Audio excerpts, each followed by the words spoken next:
Amém. Boa noite, meus irmãos. Hoje, para aqueles que são frequentes, já sabem que nós estamos numa série de exposições no livro de Malaquias. Eu convido você, então, para abrir a Bíblia em Malaquias, no capítulo 1, onde leremos do verso 6 ao verso 14. Pastor Glaico iniciou a exposição na semana passada e ele leu do 1 ao 5. Hoje nós vamos encerrar o primeiro capítulo lendo o restante, do 6 ao 14. Malaquias, capítulo 1, verso 6 ao verso 14.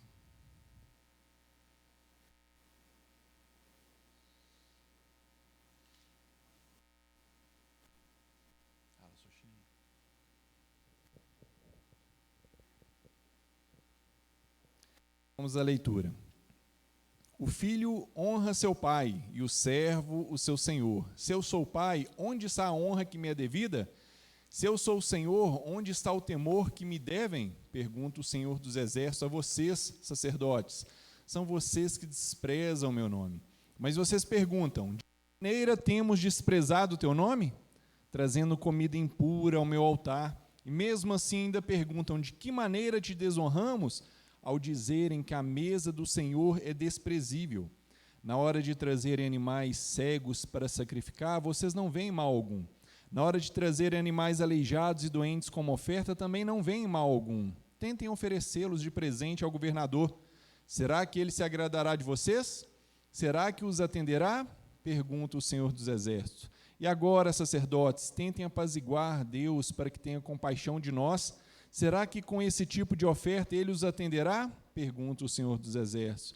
Ah, se um de vocês fechasse as portas do templo, assim ao menos não acenderiam o fogo do meu altar inutilmente.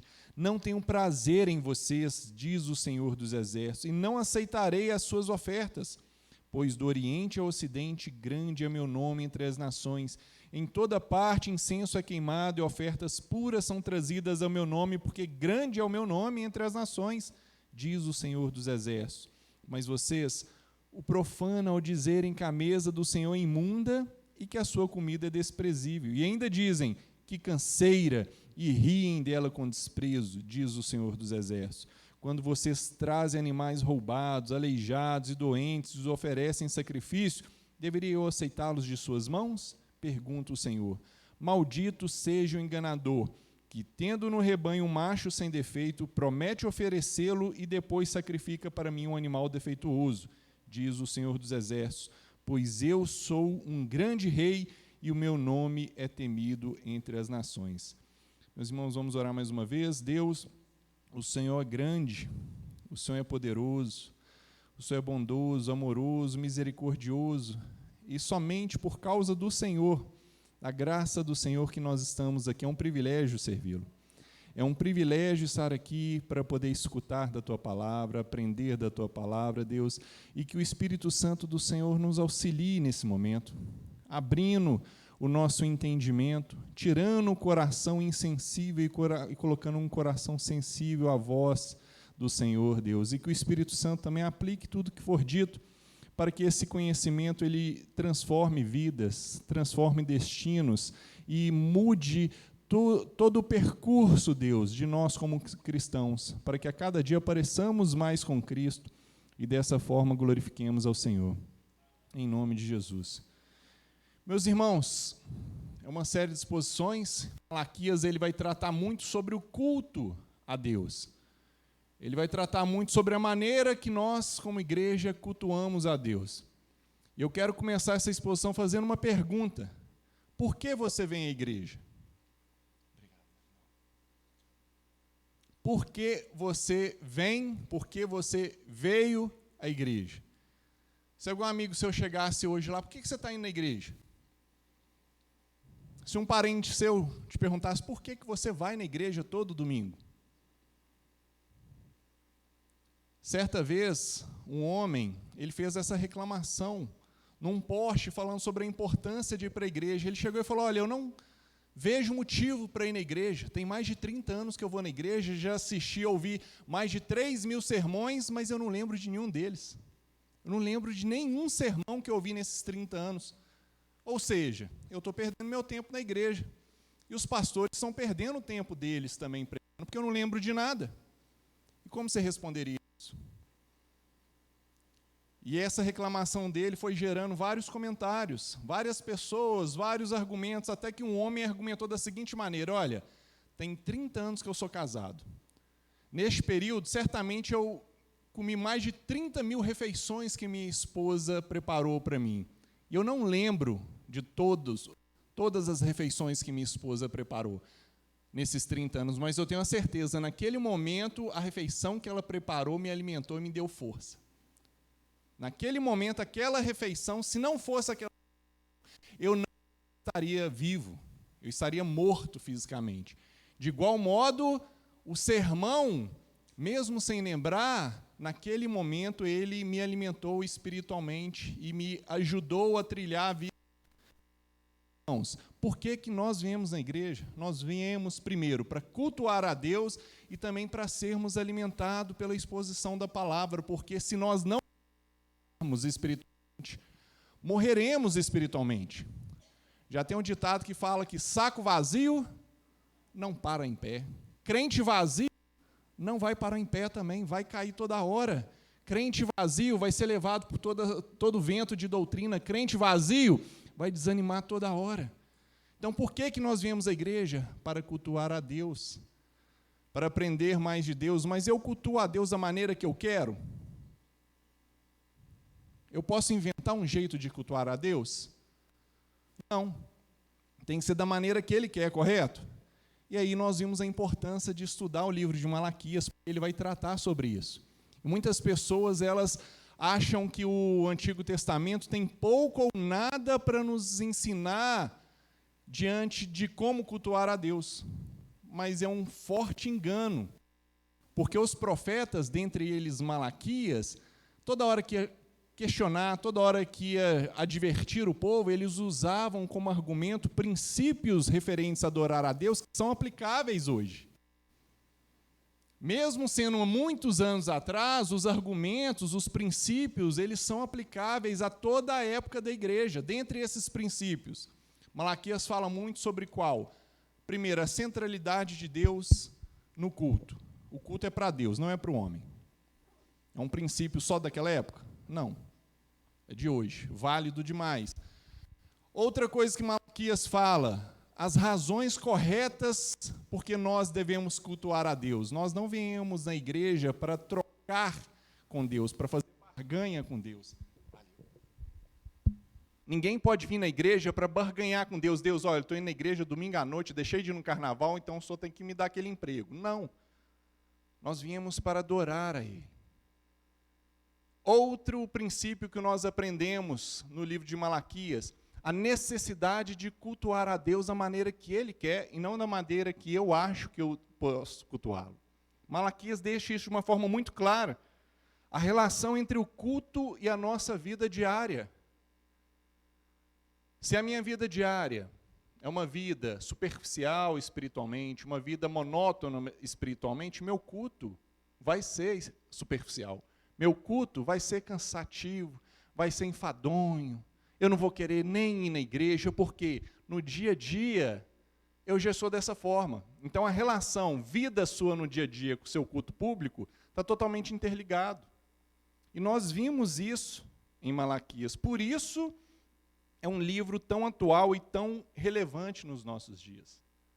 Além desses princípios que são aplicáveis, foram aplicáveis e são, o contexto também é muito parecido, o contexto de Malaquias com o contexto no qual nós vivemos. As profecias aqui proferidas, elas foram ditas num momento de mornidão espiritual, desânimo espiritual. O pastor Glaico, ele deu o contexto desde Abraão, o cativeiro babilônico, depois o povo retornou com Neemias na reconstrução do templo, e quando Malaquias escreveu, já tinha passado 100 anos disso. E as coisas não estavam ocorrendo da maneira que o povo achava que ia ocorrer. As grandes promessas de prosperidade, paz, de restauração do templo, elas não ocorriam do jeito que o povo queria. Eles ainda estavam tendo nações inimigas em volta. Eles pagavam altos impostos, eles ainda tinham que prestar contas para o Império Persa, Medo-Persa, de Dario. Eles estavam sofrendo falta de coisa básica.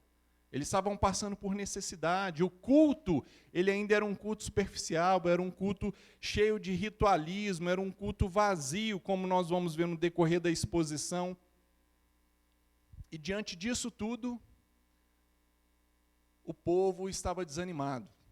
O povo começou a questionar Deus. Uai, Deus, voltamos aqui para a terra, tem 100 anos que a gente está aqui e a gente ainda está passando aperto financeiro. A gente ainda está com inimigos ao nosso redor. E dessa forma o povo estava desanimado. O culto se tornou vazio, o amor pelas coisas de Deus foi pouco a pouco diminuindo, o povo começou a dispersar, cada um foi buscar os seus próprios interesses. Estava frio espiritual. Alguma semelhança com alguns evangélicos de hoje em dia? Alguma semelhança? Os cultos naquela época tinham virado apenas rituais mecânicos. O coração do povo não estava mais voltado para Deus. O povo estava preocupado com o seu emprego, estava preocupado com a sua carreira, estava preocupado com a sua família, com as suas férias, com o seu carnaval, com o seu feriado. Quantas vezes já vimos o pastor Glaico falar aqui sobre a frequência do culto só caindo? Quantas vezes? Antes era 90, 80, 60, e isso culto de domingo. Por quê?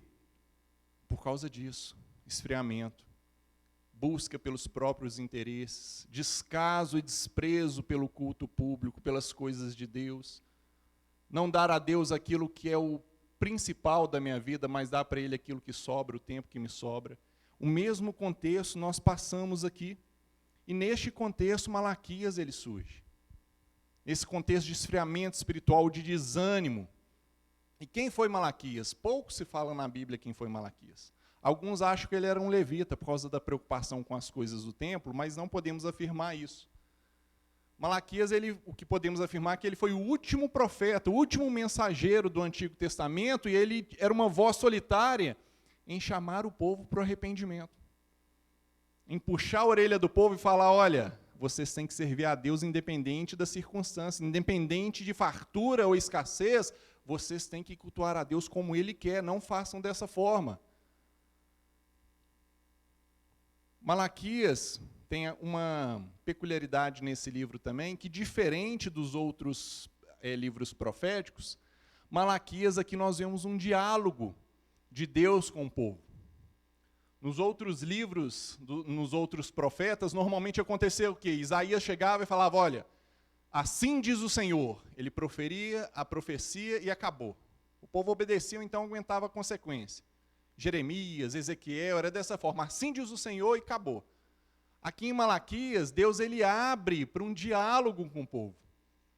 E a estrutura do livro, ela é basicamente um questionamento, uma queixa de Deus. Deus queixa de algo que o povo está fazendo de errado. Deus permite com que o povo responda isso. E normalmente o povo respondia com deboche, com desdém, com cinismo. E depois Deus responde de novo para o povo, refutando o argumento e mostrando. Olha, erraram nisso, nisso e nisso. Deus falava, olha, vocês estão reclamando que eu não vos amo. O pastor Glaico trouxe isso na semana passada. Questionando o amor de Deus. Por que o povo estava questionando que Deus não os amava? Porque estava passando dificuldade financeira, não estava naquele momento de paz, eles não estavam tendo a vida que eles achavam que eles deveriam ter. Na exposição passada, o pastor Glaico trouxe, no verso 2, eu sempre os amei, diz o Senhor, mas vocês perguntam, de que maneira eu os amei? Por quê? Está passando dificuldade, significa que Deus não nos ama? Nós aprendemos na semana passada que o justo, que o crente, ele também sofre. Que o crente também fica desempregado. Que o crente também fica doente. Que o crente também morre. Não é porque você converteu, foi convertido por Deus, que acabou as mazelas na sua vida, não. Pelo contrário, quando nós somos convertidos, muitas coisas que antes não incomodavam começam a incomodar. Porque o pecado que você cometia antes livremente, agora o Espírito Santo está te incomodando para você não cometer. As pessoas que antes eram seus amigos, rodeava na farra, agora eles estão começando a te julgar e começam a colocar um binóculo naquele que é o crente, o diferente, para ver qualquer deslize seu e falar, tá vendo? Ó, é crente da igreja. Então a tendência quando nos convertemos é a vida piorar um pouco. Mas o povo aqui estava medindo o amor de Deus por bênçãos materiais. Infelizmente, muitos crentes têm medido o amor de Deus por bênçãos materiais. Eu tenho certeza que você já ouviu alguém reclamando, e tomara que não seja você, falando assim, olha, mas Deus não me ama porque eu estou sofrendo.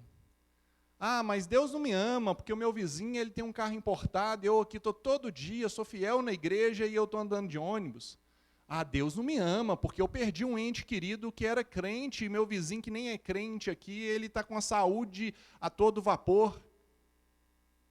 Meus irmãos, Deus aqui, ele responde esse primeiro questionamento falando, olha, a prova do meu amor não são bênçãos materiais, situações terrenas, circunstâncias passageiras, mas a prova do meu amor é que eu escolhi vocês. A prova do amor de Deus para conosco foi escancarada na cruz, quando Jesus Cristo morreu para aplacar a ira dele, para pagar pelos nossos pecados. Então, independente de circunstância terrena, a família não está passando bem, está dando problema no emprego, doença, independente disso, se você é de Deus, é porque Ele te ama. A salvação, a vida eterna, meus irmãos, ela sobrepõe todas as bênçãos materiais que podem existir, sobrepõe dinheiro, sobrepõe fama, sobrepõe saúde, sobrepõe estabilidade familiar, tudo isso não é nada comparado com aquilo que Deus já nos deu. Então não meça o amor de Deus por circunstâncias terrenas, não meça o amor de Deus por estabilidade familiar, não meça o amor de Deus por dinheiro na poupança, por vida próspera, não. Porque se a gente for pegar isso como argumento, nem os apóstolos foram amados, que eles sofreram. Os pais da igreja não foram amados, porque eles sofreram. O Senhor Jesus não foi amado por Deus, porque ele sofreu, ele morreu na cruz. Então, o primeiro questionamento daquele povo foi isso. Mas não podemos medir o amor de Deus por circunstâncias transitórias, mas sim por aquilo que Ele já fez por nós, que Ele nos ama e nos escolheu. Amém? Daí foi o primeiro questionamento. O povo falou, o Senhor não nos ama? Deus falou, amo. E eu provei meu amor escolhendo vocês. Eu provei o meu amor dando a vida eterna para vocês, independente de estarem passando dificuldade ou não. Só que aquele povo ainda continua questionando a Deus. E hoje nós vamos ver mais um diálogo. A exposição de hoje ela é baseada em 3 pontos. Primeiro, uma queixa de Deus, no verso 6. No verso 6, no verso 7, nós vemos uma resposta cínica, uma pergunta debochada do povo para aquela queixa de Deus. E depois do verso 7, 8 até o 14, nós vemos Deus dando argumentos, refutando aquilo que o povo estava falando e mostrando para eles, olha, vocês erraram sim, erraram nisso, nisso, nisso e nisso. Então vamos iniciar a exposição de hoje, meus irmãos. Primeiro é o questionamento em forma de queixa de Deus no verso 6.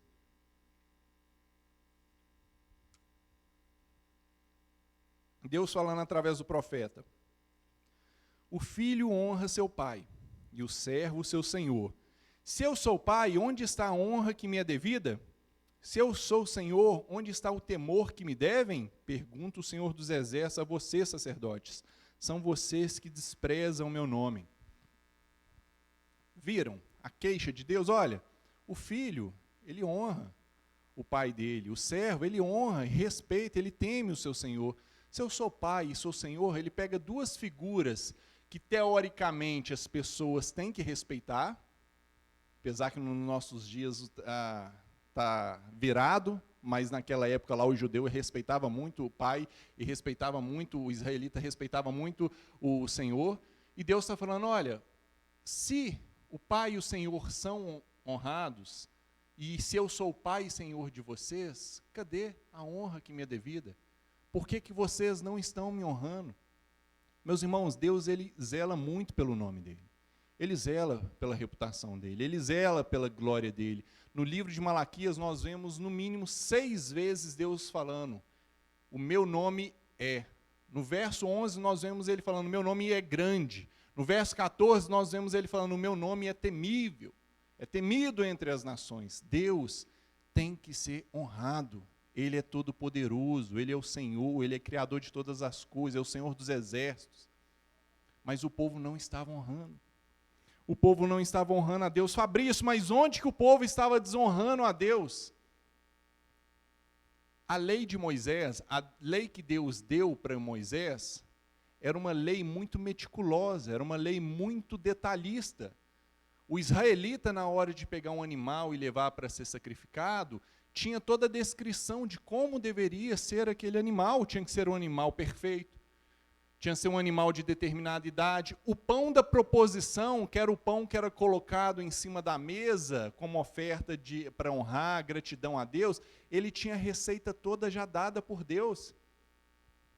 O incenso que era queimado, as especiarias que eram utilizadas, Deus tinha revelado quais eram e como deveria ser feito. Tudo isso era muito milimetricamente dito por Deus. As cortinas do templo, a roupa que o sacerdote tinha que usar, a forma que ia sacrificar o animal, que parte do animal seria queimado, que parte seria descartado, que parte poderia ficar para o sacerdote. Tudo isso estava descrito na lei. E como que o povo honrava a Deus?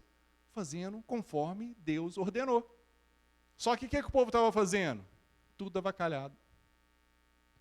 O povo estava fazendo na barriga, de qualquer jeito. O povo estava levando qualquer coisa para Deus, eles não estavam nem aí. Por isso que Deus estava falando, olha, cadê a honra que me é devida? Cadê o respeito por mim? Por que vocês estão desprezando? Ele vai continuar, vocês sacerdotes, vocês são os que desprezam o meu nome. Deus está apertando aqui a orelha dos líderes, dos sacerdotes. Meus irmãos, os sacerdotes, eles sabiam claramente que animal que era para ser aceito.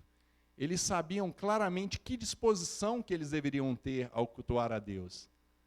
Mas eles estavam aqui sendo coniventes com o povo prestando um culto contrário àquilo que Deus tinha ordenado. Por isso que Deus fala, olha, são vocês que desprezam o meu nome, vocês têm a lei toda explícita de como fazer e vocês estão fazendo de qualquer jeito, vocês não estão me honrando. E aqui é muito importante a gente entender o sistema de sacrifício no Antigo Testamento. Às vezes, quando a gente pensa no Antigo Testamento, a gente imagina os levitas tocando harpa e só cantando. Não, no momento do sacrifício aqui, era um açougue. Era animal sendo morto o tempo todo, era sangue para um lado, era o levita correndo para limpar o sangue, era o outro levita correndo para pegar o animal, para jogar fora, e isso era o dia todo dessa forma. E por que isso? Deus estava preparando o povo, através do sacrifício, através daquele sangue como oferta para o pecado, Deus estava preparando aquela nação para o Cordeiro de Deus que tira o pecado do mundo, que seria sacrificado pelo próprio Deus na cruz do Calvário. Que só aí, então, extinguiu o sistema de sacrifício. Mas o sistema sacrificial era Deus mostrando para o povo que sangue deveria ser derramado por causa do pecado e que o Cordeiro que tira o pecado do mundo viria para ser sacrificado na cruz, mas o povo estava fazendo de qualquer jeito. O povo não estava dando importância, e Deus chama atenção e fala, olha, vocês não estão me honrando, vocês estão desprezando o meu nome. Diante de tal advertência, seria correto o quê? Seria correto o povo reconhecer, não é? Os sacerdotes falaram, não, Deus, pior que é mesmo. A gente está vacilando, a gente sabe os detalhes da lei e a gente está pisando na bola. Mas qual foi a resposta dos sacerdotes daquele povo? No verso 6 mesmo, Deus, através do profeta, mas vocês perguntam, de que maneira temos desprezado o teu nome? Aqui não foi uma pergunta sincera de alguém arrependido. Aqui foi uma pergunta cínica, debochada.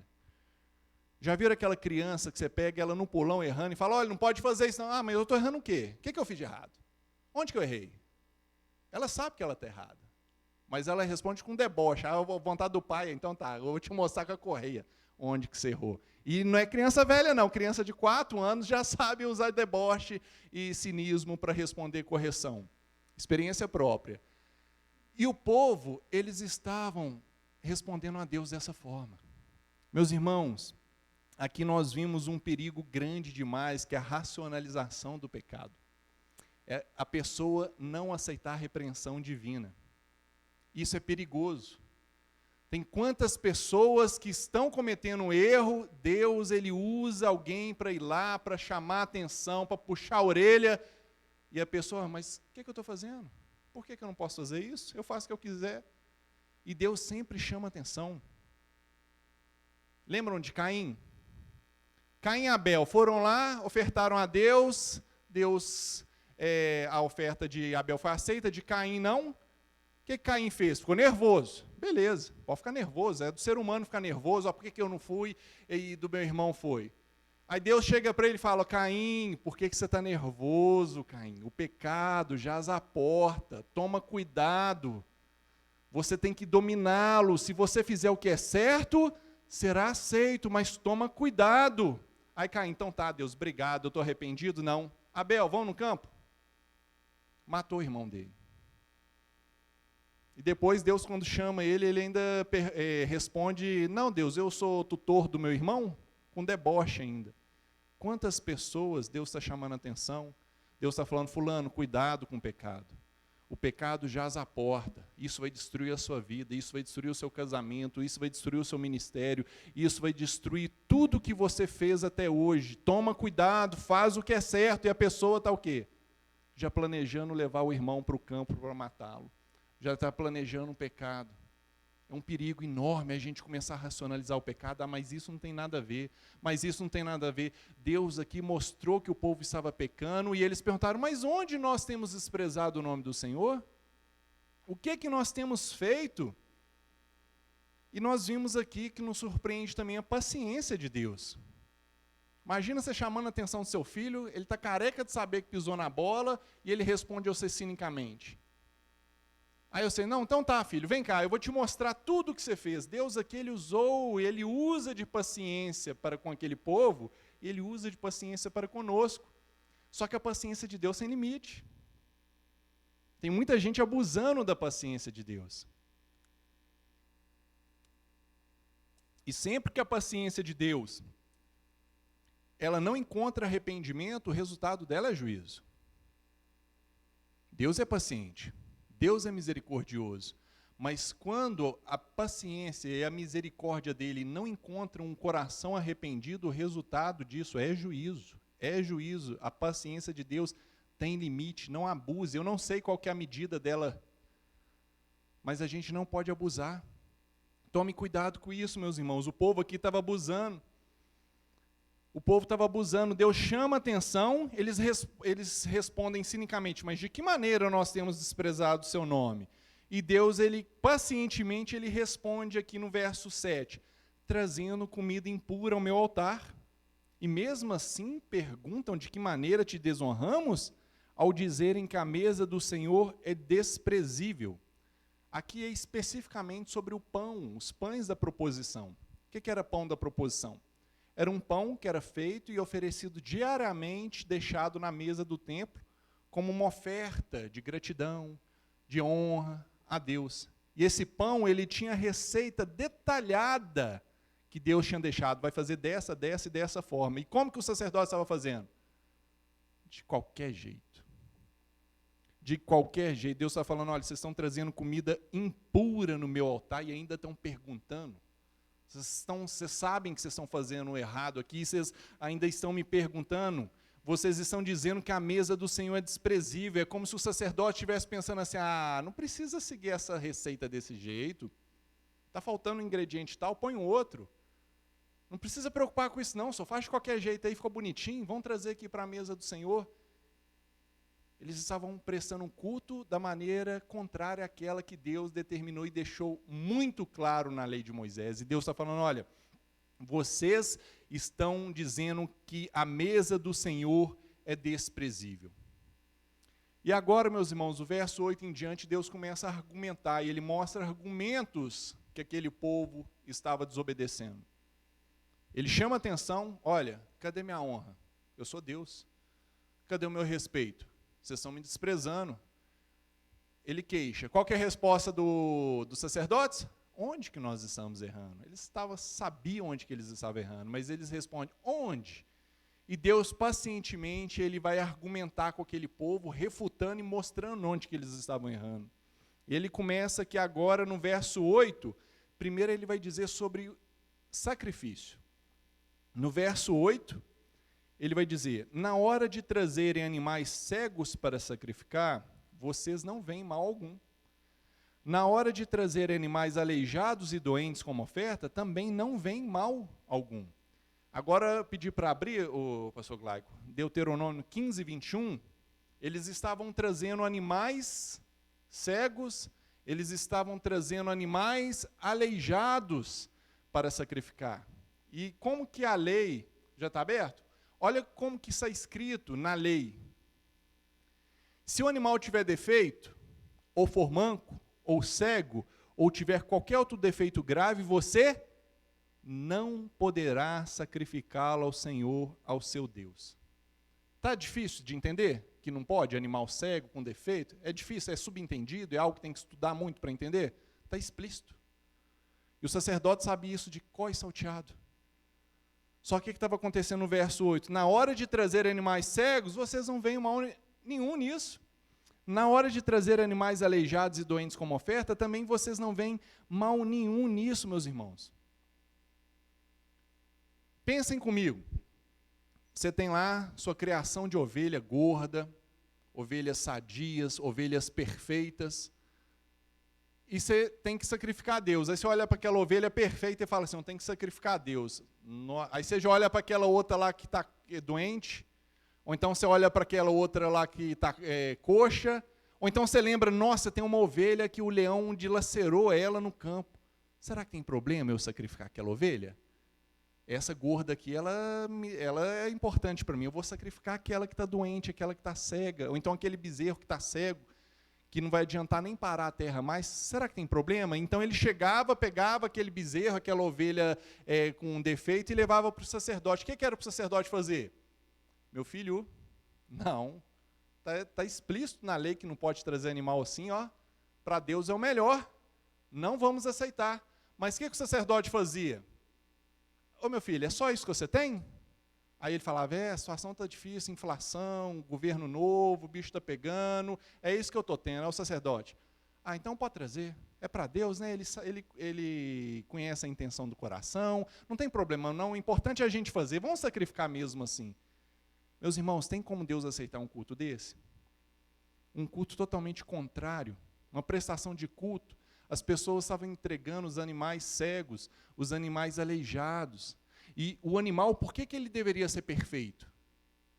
Porque o animal no sistema sacrificial, ele representava a devoção e o amor da pessoa para com Deus. Então tinha que ser perfeito, tinha que ser o melhor, porque Deus é o melhor para mim, Deus é o primeiro na minha vida, então eu vou entregar o melhor animal. O animal representava isso, a minha dedicação a Deus, o meu amor a Deus, por isso que ele tinha que trazer o melhor. Mas eles estavam levando o pior. Eles estavam pegando os animais dilacerados pelo urso, pelo leão e levando. Eles estavam pegando animais cegos e levando aquele que não ia ter mais utilidade, aquele animal que estava sobrando, que não servia nem para alimentar. Eu vou aproveitar que esse daqui vai morrer mesmo, eu vou levar para Deus. E como que Deus aceitaria isso? E Deus, na sequência do verso 8, ele diz para aquele povo, olha, pega esses animais que vocês estão trazendo para mim, leva para o governador, está aí em cima. Ó. Tentem oferecê-los de presente ao governador, será que ele se agradará de vocês? Será que ele os atenderá? Pergunta o Senhor dos Exércitos. Está vendo tudo isso que sobra que vocês estão trazendo para mim? Leva para o governador, olha se ele aceita. Vocês são preocupados, vocês não têm coragem de levar para o governador, que é um homem, porque sabe que ele não vai aceitar. Mas para mim vocês têm coragem, eu sou Deus? Alguém já recebeu o presente com defeito? Quebrado? É bom? Não é bom. Agora, alguma coisa é você dar aquele presente com defeito sem saber e, por acaso, ele está quebrado. Agora, você chegar para uma pessoa e dar um presente sabendo que ele é defeituoso, demonstra no mínimo que você não está nem lixando para aquela pessoa, não é? Se você sabe que o presente é com defeito, o povo estava oferecendo para Deus animais defeituosos, sabendo disso. Muitas vezes a gente honra mais o homem do que a Deus. Muitas vezes.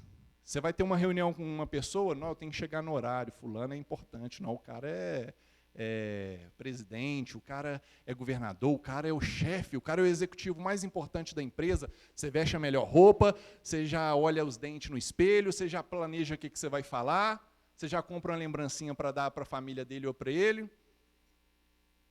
Muitas vezes a gente preocupa mais com as pessoas, com um homem mortal como nós, do que como Deus.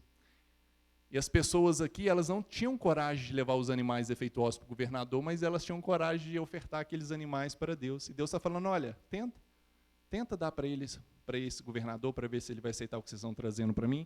É o primeiro argumento de Deus. E Deus continua no verso 9 com mais um argumento. Ele vai dizer, e agora, sacerdotes, tentem apaziguar a Deus para que tenha compaixão de nós. Será que com esse tipo de oferta ele vai atender vocês? Deus está falando, olha, faz um teste aí, líderes. Continuem prestando o culto do jeito que vocês estão prestando, do jeito que a igreja está prestando para mim, e fique esperando para ver se eu vou responder. Esperem para ver se eu vou ser propício, se eu vou ser favorável a vocês. É como se Deus falava, olha, qual foi a última vez que eu respondi sua oração? Vocês acham que eu vou responder a oração de vocês com esse tipo de culto que vocês têm prestado para mim? É disso que Deus está falando. Sacerdote, tentem apaziguar aí, tentem oferecer isso para mim, e vejam se eu vou ser favorável a vocês com esse tipo de oferta. Tragam a mim, sacerdote, o que é de segunda mão em sua vida, e vejam se eu vou aceitar o culto de vocês. Me cultuem com o que sobra, e vejam se eu vou aceitar o culto de vocês. É o argumento que Deus está fazendo. Deus, ele declara, ele continua, dizendo mais um argumento, no verso 10, diante disso tudo, meus irmãos, animais defeituosos, o pão sendo feito de qualquer forma, nenhuma preocupação para honrar a Deus, e ele tinha deixado de uma forma explícita como deveria ser honrado, e só um adendo aqui. Ah, Fabrício, mas Deus ele podia preocupar com a situação do povo, né? O povo estava passando dificuldade financeira, ele podia aceitar uma ovelha coxa, ou então um animal dilacerado. Não, meus irmãos. A questão aqui não é Deus ser sensível ou não àquela situação, mas sim uma questão de princípio, tinha a lei para ser cumprida. E é interessante que a gente vê na lei mais para frente que aquele que não tinha condição de levar um animal, ele podia levar certos tipos de aves. Até para esses que não tinham condição, Deus estava preocupado, mas mesmo assim o povo estava fazendo tudo na barrigada. E Deus, ele iria aceitar um culto desse? Teria como Deus aceitar um culto sendo feito nas coxas, igual o ditado fala? Não. Melhor fechar a igreja, não é? Ah, Fabrício, é pesado fechar a porta da igreja? É o que está escrito no verso 10. Ah, se um de vocês fechasse a porta do templo. Deus está falando, olha, se tivesse um sacerdote aí com disposição para fechar a igreja, é melhor do que queimar o fogo à toa, igual vocês estão queimando. Assim, ao menos, não acenderia o fogo do meu altar inutilmente. Não tenho prazer em vocês, diz o Senhor dos Exércitos, e não aceitarei as suas ofertas. Pesado. Deus fala, olha, quem dera se tivesse um sacerdote aí com coragem para chegar e falar, olha, desse jeito que vocês estão cultuando, não vai ter culto, a gente vai fechar a igreja. Apaga o fogo aí que está queimando ele à toa. O povo está trazendo só coisa aqui avacalhada para Deus, é melhor fechar a igreja. Deus está falando, quem dera se tivesse um sacerdote aí para fechar a igreja. É pesado? Ah, Fabrício, que bom que isso é no Antigo Testamento, né? No Novo Testamento não é assim.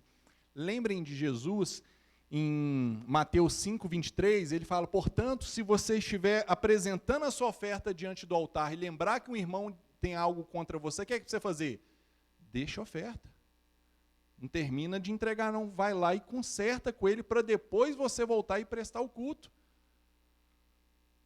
Para Deus, mais importante que o culto é obediência. Não adianta prestar culto só para cumprir tabela. Não adianta adorar a Deus, cultuá-lo, só para cumprir uma obrigação, só para fazer, agora eu fui na igreja, nossa, já fiz minha obrigação. Se você não obedecer e não fizer do jeito que Ele ordena, melhor nem fazer. Melhor nem fazer. Deus está falando, olha, pode fechar a igreja.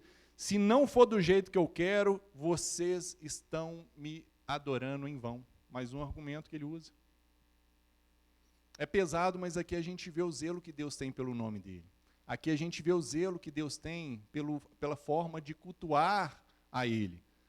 A gente vê o zelo que Ele tem pelo culto. Sabe por quê? Porque o culto público, ele é a expressão daquilo que a igreja acredita como doutrina. O culto público, nele deságua, nele se expressa toda a doutrina daquela comunidade, como ela vê Deus, como ela vê o discipulado, como ela vê a salvação, como que ela vê as obras, como que ela vê a graça, como que ela vê Jesus Cristo. Tudo isso é visto num culto público. A forma de orar,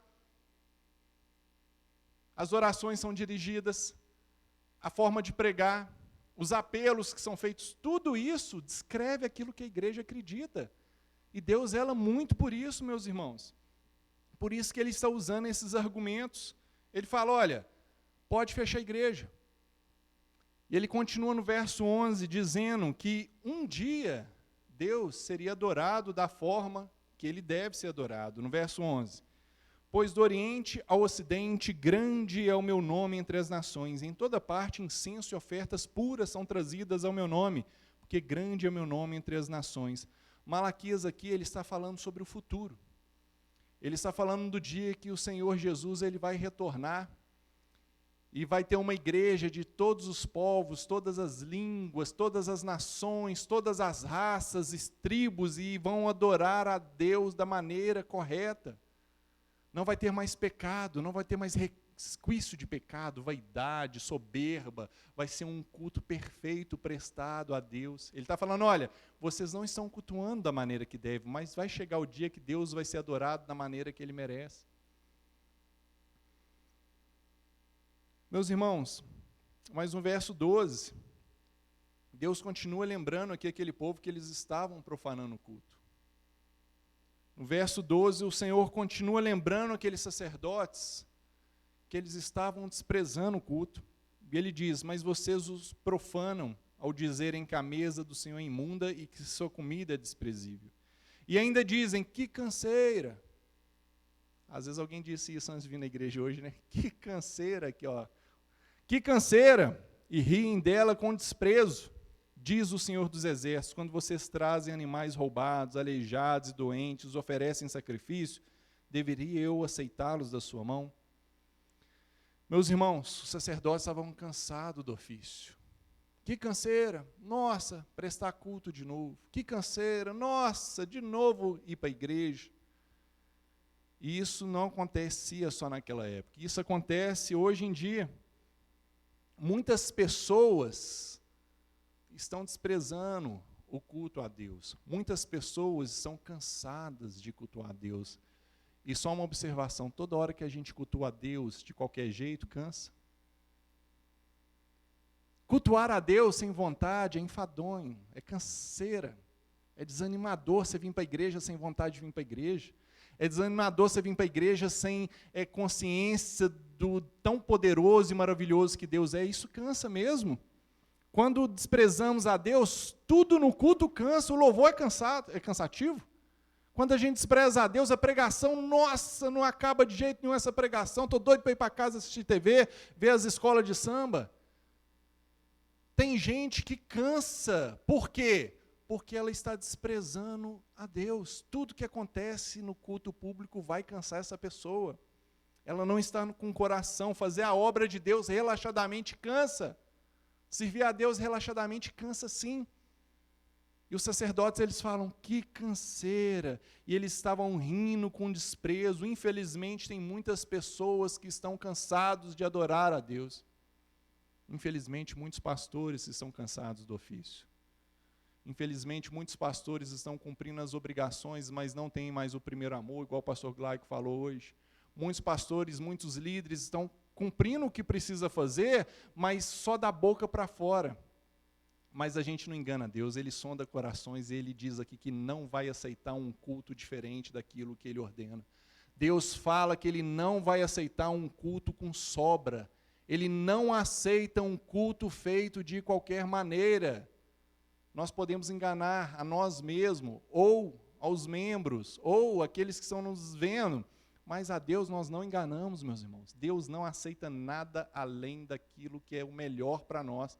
Não adianta a gente chegar para Deus entregando o que sobra, aquela ovelhinha que já está dilacerada, aquele tempo de qualidade não tem mais nada.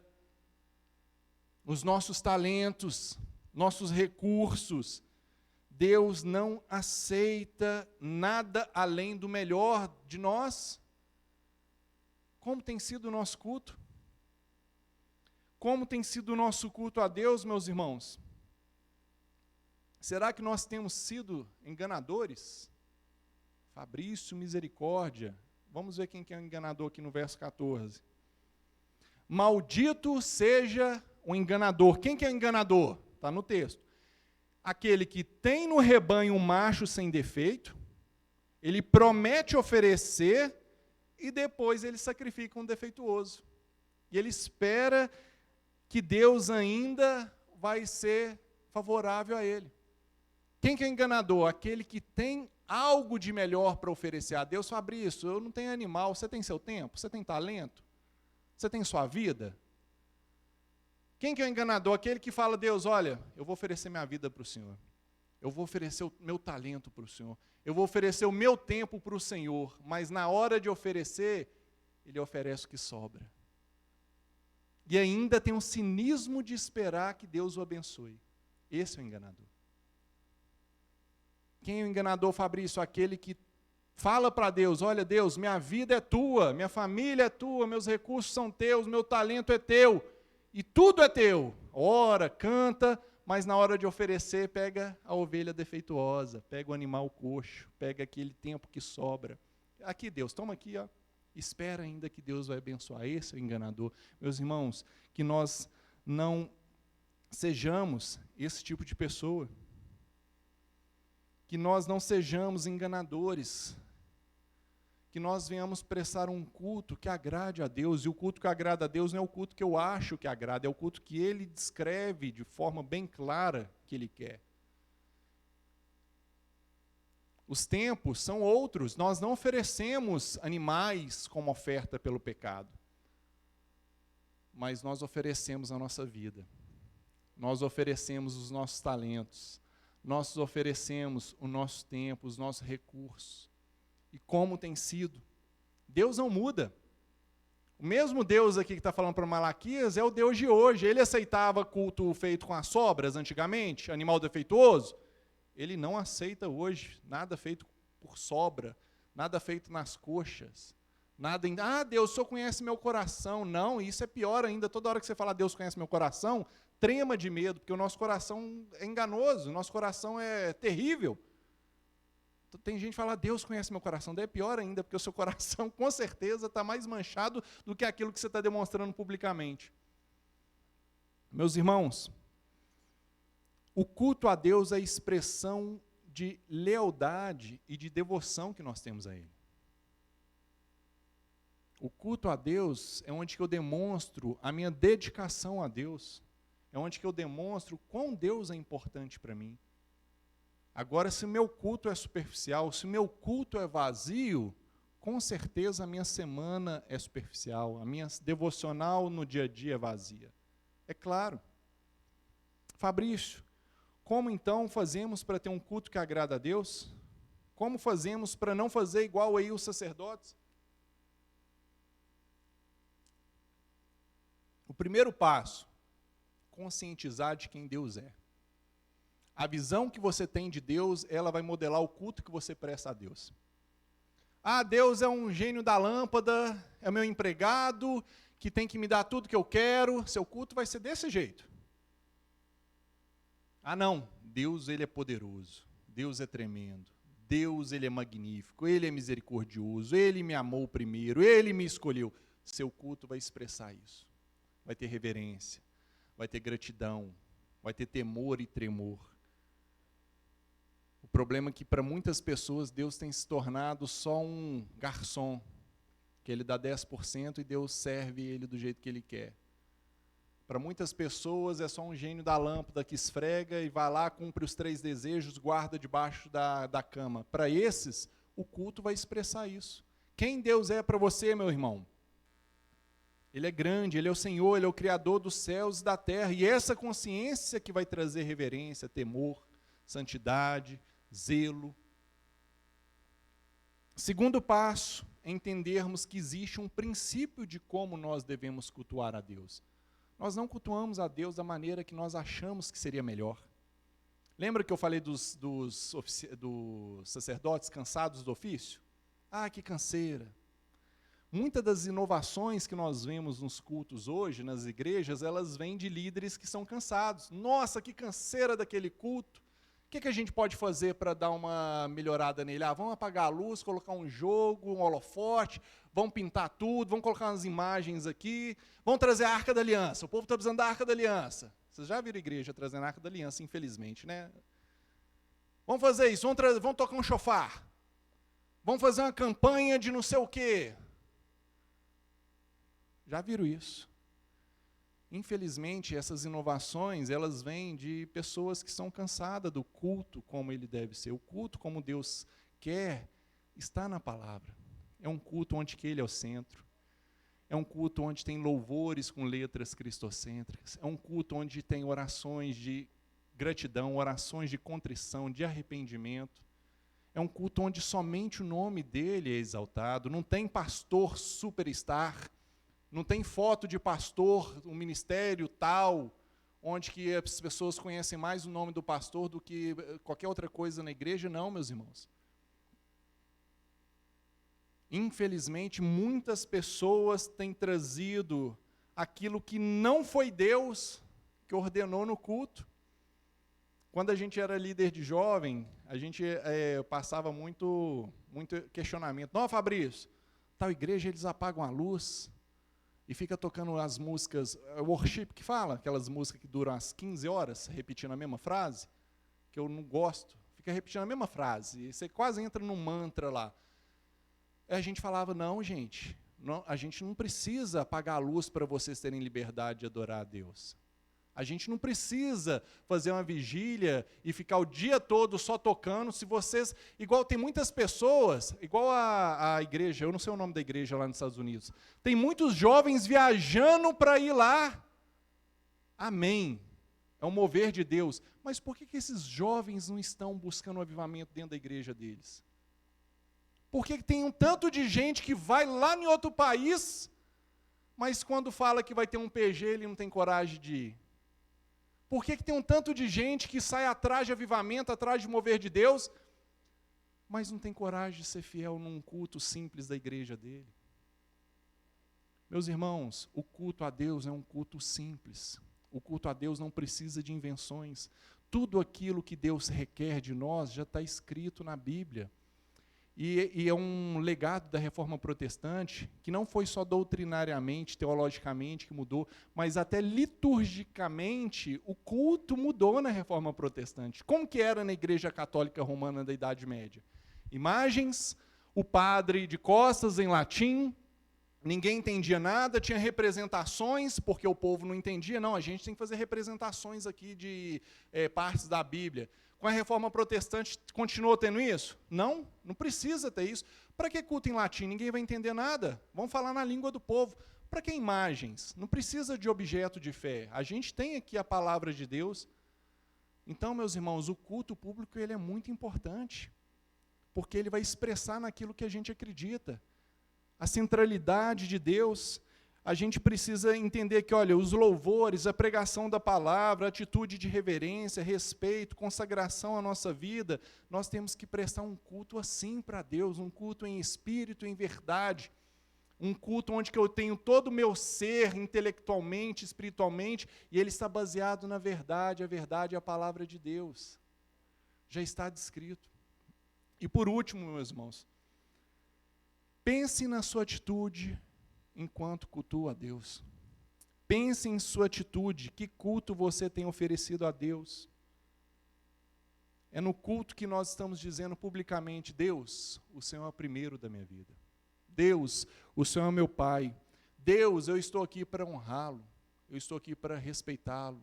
Eu estou aqui para entregar tudo de melhor que eu tenho.